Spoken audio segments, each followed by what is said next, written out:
जय हिंद दोस्तों, सभी का स्वागत है। तो रक्षा मंत्रालय के द्वारा आपकी छावनी का विलय नगर पालिका में पूर्ण रूप से होना स्टार्ट हो चुका है। और जो सबसे पहले छावनी बनी है जिसका पूर्ण रूप से विलय हुआ है आपकी नगर पालिका में, वो आपकी योल छावनी है, जो कि हिमाचल प्रदेश के पहाड़ी क्षेत्र का हिस्सा है, जिसको पूर्ण रूप से सैनिक स्टेशन में परिवर्तन कर दिया गया है। तो आपको सबसे पहली बात ये है कि आपको ये जानना होगा कि मर्जरेशन के बाद क्या क्या परिवर्तन होने वाले हैं, और मर्जरेशन का क्या मतलब है, और किस कारण से मर्जरेशन हो रहा है। यह भी एक महत्वपूर्ण टॉपिक रहने वाला है। और काफ़ी ज़्यादा बच्चों में कन्फ्यूजन है कि आपकी वैकेंसी रद्द हो जाएगी, ठीक है, या नहीं, ठीक है, या फिर आपके एग्ज़ाम कब तक होंगे, ठीक है, और किस किस छावनी का विलय होगा। पूरी स्पष्ट जानकारी यहाँ से लीजिए, ठीक है। चलिए वीडियो को स्टार्ट करते हैं। तो सबसे पहली जो बात है वो ये कि आपकी छावनी का विलय होना ही क्यों है, ठीक है।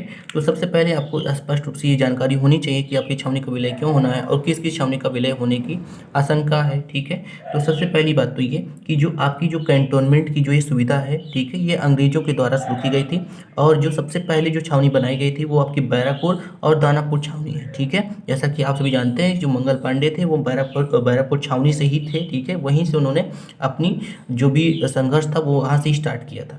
और ये सारी जो भी सुविधा थी आपकी अंग्रेजों के माध्यम से शुरू की गई थी। और उनका उद्देश्य सिर्फ इतना था कि वो हर एक राज्य में, हर एक क्षेत्र में एक तरीके से अपना कब्जा जमाए रखें और उनका झंडा आसानी से वहाँ फहराया जा सके, और साथ ही जो भी विरोध हो उनको दबाया जा सके, ठीक है।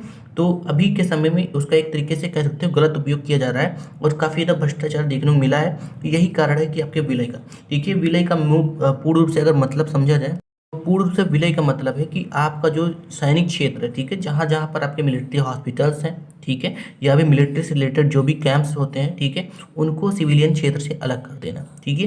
क्योंकि आपको सभी पता है कि जो छावनी होती है उसमें चुनाव भी होते हैं, और साथ ही जो वहाँ के जो सैनिक होते हैं, यानी जो सशस्त्र बल होते हैं, उनको भी काफ़ी ज़्यादा प्रभाव देखने को मिलता है राजनेताओं के माध्यम से, ठीक है, और भी अन्य प्रकार से काफ़ी ज़्यादा समस्याओं का सामना करना पड़ता है। इसी वजह से मर्जरेशन किया जा रहा है। मर्जरेशन का केवल मतलब इतना है, केवल सिविलियन क्षेत्र को, ठीक है, जो मिलिट्री हॉस्पिटल्स हैं या फिर मिलिट्री से रिलेटेड जो भी कॉलेज हैं या भी जो भी चीज़ें हैं, ठीक है, उनका एक तरीके से सैन्य स्टेशन में परिवर्तन कर दिया जाएगा। उन पर किसी प्रकार का कोई भी प्रभाव नहीं पड़ने वाला है।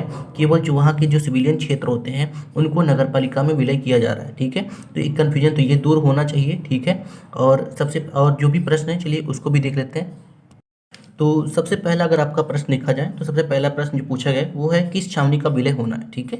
तो ये बात आपके लिए बहुत ही महत्वपूर्ण रहने वाली है। तो देखिए, छावनी के विलय की अगर बात की जाए तो वर्तमान समय में केवल इतना बताया गया है कि आपकी जिन कंटोनमेंट्स में आर्थिक स्थिति खराब है, ठीक है, और जो छावनियाँ आपकी कह सकते हैं बॉर्डर से दूर रहती हैं, ठीक है, मध्य क्षेत्र में, ठीक है, मध्य कमान में, जैसे फैजाबाद हो गया, ठीक है, और भी बहुत सारे ऐसे जो मध्य कमान में आते हैं, ठीक है, जो कि आपके बॉर्डर से नहीं लगते हैं, उनको ही परिवर्तित करना है। और जैसा कि जानकारी मिल रही है, अन्य छावनियों को भी परिवर्तित किया जा सकता है नगर पालिका में।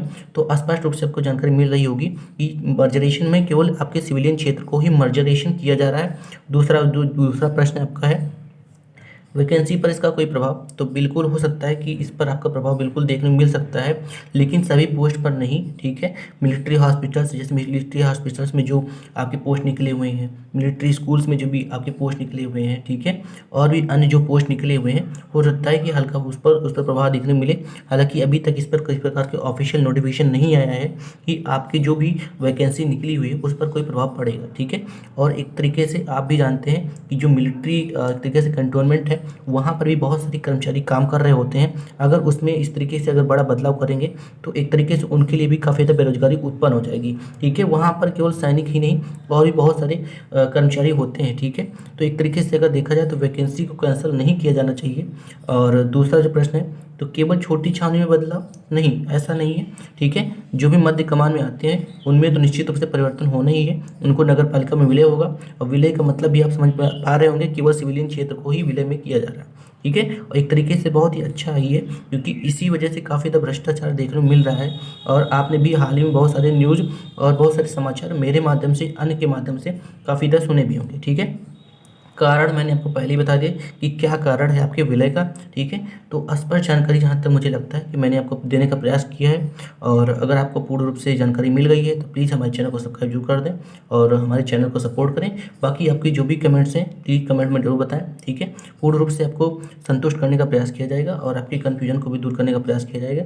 और जो भी अपडेट्स आपके निकल कर आते हैं, ठीक है, चाहे आपकी वैकेंसी से रिलेटेड और जो भी हैं, ठीक है, स्पष्ट रूप से आपको बताया जाएगा, ठीक है। फिलहाल के लिए अभी कोई ऐसी जानकारी नहीं है कि आपकी वैकेंसी को रद्द कर दिया जाएगा, ठीक है। हालांकि कुछ परिवर्तन उसमें जरूर देखने को मिलने वाला है, ठीक है, क्योंकि नगर पालिका में विलय होने वाला है और जो सिविलियन क्षेत्र आते हैं उनको पूर्ण रूप से विलय कर दिया जाएगा और जो भी मिलिट्री हॉस्पिटल्स हैं उनको एक तरीके से सैनिटेशन में परिवर्तन कर दिया जाएगा और जो भी अंग्रेजी रूल्स थे, ठीक है, उनको भी हटाया जाएगा, ठीक है।